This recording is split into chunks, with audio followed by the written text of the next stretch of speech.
بسم اللہ الرحمن الرحیم۔ نماز کے بعد 3 دعائیں پڑھ لیں، بس پھر قبر میں نور ہی نور ہوگا۔ دوستو آج میں آپ کو 3 ایسے کلمات پڑھنے سکھانے جا رہا ہوں۔ اگر آپ فرض نماز کے بعد ان کلمات کو پڑھتے ہیں تو یہ کلمات آپ کے لیے قبر میں نور بن جائیں گے، اور یہ کلمات حشر کے میدان میں آپ کے لیے نور ہوں گے، اور یہ کلمات پل صراط پر آپ کے لیے نور ہوں گے، اور ان کلمات کے پڑھنے کی وجہ سے اللہ تعالیٰ کل قیامت کے دن آپ کی مغفرت فرما دیں گے، آپ کو جنت میں بھیج دیں گے۔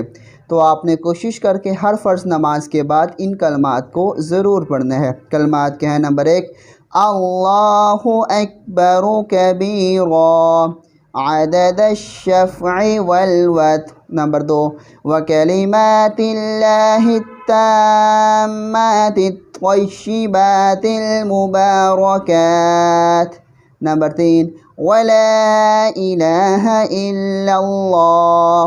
اللہ تعالیٰ عمل کی توفیق نصیب فرمائے، آمین ثم آمین۔